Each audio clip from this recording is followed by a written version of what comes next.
Magandang araw po, welcome po sa aking channel, Nov9 TV. Patalasasan po, meron po ba kayong mga properties na napapabayaan or non-performing assets? Plan nyo ibenta, pero wala kayong oras pagbenta nito.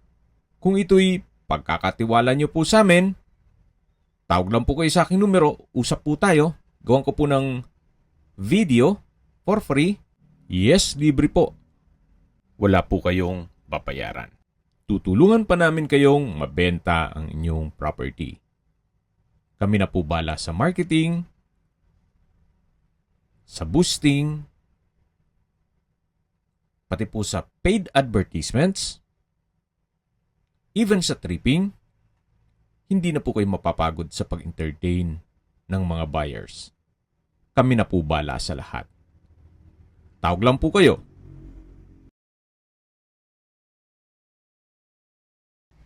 Nandito po tayo ngayon sa isang exclusive subdivision dito sa Lipa, Batangas. Ito pong bagong video presentation natin ay isang 2-story house and lot.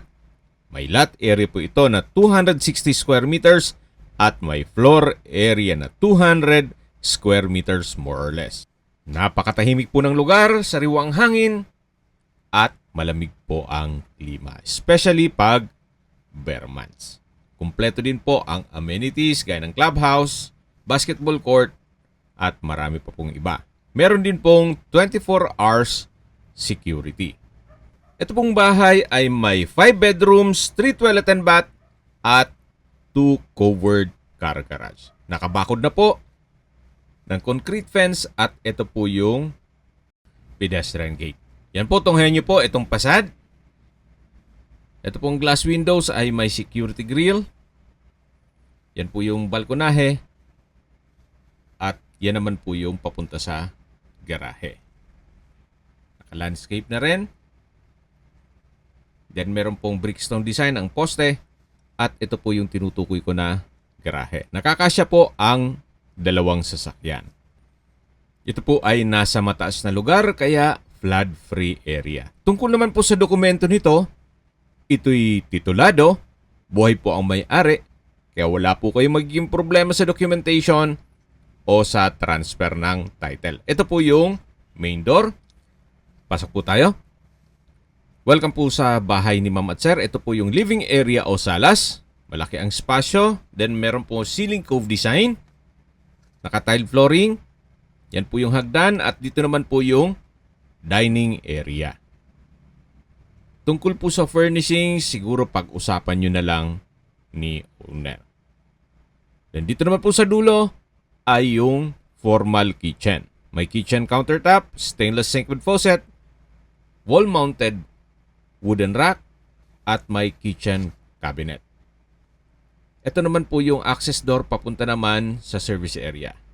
Ito naman po yung common toilet and bath. May hand wash basin, water closet,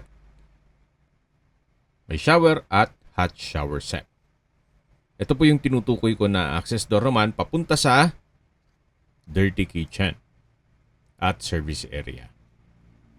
Hanggang sa dulo po yan. Malaki pa ang espasyo. Meron din pong maid's room. Yan po ulit yung dining area. At dito naman po ay may isang maliit na kwarto. Pwedeng gawing guest room. At sa dulo po nitong kwarto ay may access door na papunta naman yan sa garahe. Yan naman po yung pedestrian gate na kung saan dyan po tayo galing kanina. Yan po, tunghayin nyo po ulit itong unang kwarto. Sakto lang ang spasyo. At balik po ulit tayo dito sa loob. Yan po yung dining area, sa dulo yung formal kitchen, at yan po yung hagdan. Ito naman po yung living area o salas, sa dulo po yung main door. Meron pong secret door dito na akala mo lang ay flute type design na wall panel, pero ito po yung master bedroom. Kung meron man po kayong PWD or senior citizen sa pamilya, itong kwarto na to ang para sa kanila. May access door din po ito papunta sa dirty kitchen. Hindi niyo kailangang umikot pa dun sa may dining area. Balik po ulit tayo dito sa loob. Yan po yung access papunta sa open lanay at ito naman po yung toilet and bath dito sa master bedroom. Upon tripping, mache-check po natin yan. Yan po yung wardrobe. At balik po ulit tayo dito sa may hagdan. Yan po yung secret door. Dito naman po sa hagdan ay may understair storage. Ito yung naka wooden staircase, wooden handrail at metal railing. Meron din pong staircase window na nag-serves as natural sunlight. Samahan niyo po ako, akyat po tayo. At nandito na po tayo sa second floor. Ito po yung first bedroom. Sa spasyo, sakto lang. Sa dulo naman, meron din pong glass window with security grill. At dito naman po yung ibang kwarto. Hindi lang po natin mapasok gawa ng meron pong natutulog. Kaya nasabi ko sa inyo kanina, upon tripping, mache-check natin lahat ito. Ito po yung isa sa mga kwarto. May wardrobe, may glass windows, at maayos naman po ang pintura ng ceiling at wall. Ito naman po yung common toilet and bath. May hand wash basin, vanity mirror, water closet, hot shower set, tile bathroom wall at bathroom window.